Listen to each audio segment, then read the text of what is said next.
I'm Matthew Nunley. And I'm Owen Beck. And this is your Saudi Daisy Weekly News.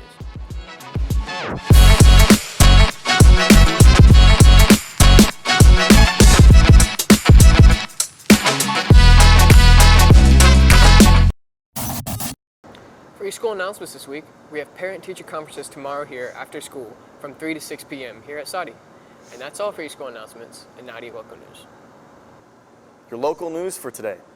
A fire broke out over Signal Mountain Saturday morning and flamed up Sunday evening and began burning over a wider area.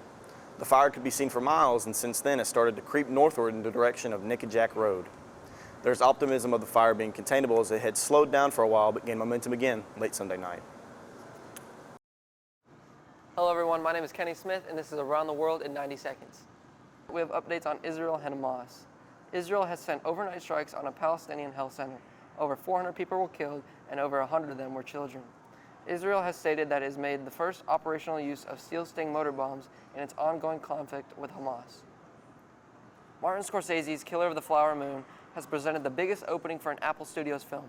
It has held its own during opening weekend, beating out the overpowering Taylor Swift Eras Tour, making $44 million compared to Taylor Swift's $41 million. In China, collisions happened in the South China Sea, and both China and the Philippines are accusing one another of the incident. The Philippine authorities claim China's Coast Guard ship was carrying out dangerous blocking maneuvers as the two ships crashed into the largely disputed sea. That was your 90 seconds around the world, and now on to weather with Aiden. Your weather for this week. Expect the temperature to stay in the high 70s and in the mid 50s all week with some cloudy weather heading into the weekend, with highs being in the low 80s and lows being in the 50s. That's all for your weather. Now back to Owen and Matthew with your sports. Your sports for this week. Bowling starts off today after school at 3:45 at Sell Creek versus Dayton, in Dayton. And the football team plays at home for their final game of their season this Friday night against Signal Mountain. It's their senior night. Show them some sport. This week, fears mount that the Israel-Hamas conflict could spread across the region. Michael Holmes speaks more to Robin Wright on the topic. Robin Wright is a contributing writer for The New Yorker and a fellow with the Woodrow Wilson International Center for Scholars. She joins me now from Washington, D.C. Good to see you again, Robin. I mean, let's start with the big picture. There are these clashes on the northern border with Lebanon, the U.S. increasing its force posture in the region, Iran warning of regional spread. Iran has a vested interest in the propaganda game, but what is the risk of all of this metastasizing into a regional conflict? There's a very real danger, and that's reflected in the kind of language you've seen from the White House, the State Department, and the Pentagon over the last couple of days. The deployment of 2 carrier battle groups into the Eastern Mediterranean also shows that the United States is willing to flex its muscle to show or to signal that it is willing to act in the event of a wider war.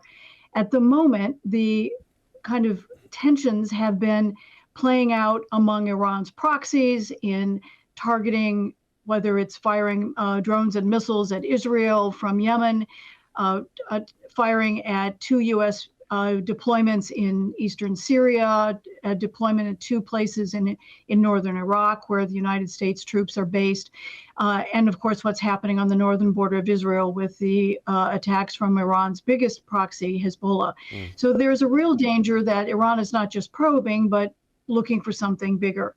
But again, we are at that kind of precipice, the cusp of something bigger. We're not there yet. Yeah. And I think the kind of diplomacy we're seeing is trying to prevent that. Yeah, good point. I wanted to ask you too, nearly 100 Palestinians have been killed in the occupied West Bank since this began. Dozens more arrested in Israeli raids. Are the risks of West Bank escalation increasing? East Jerusalem, and what would that do to this conflict? Absolutely. The passions and furies among all parties are growing with each day. And the real danger is that the Palestinians in the West Bank turn against the Palestinian Authority government, and that in the process of taking on Hamas in Gaza, that the Israelis also lose the option of talking to the leadership in the West Bank because they become increasingly unpopular at home. So the repercussions of all this play out both locally and regionally.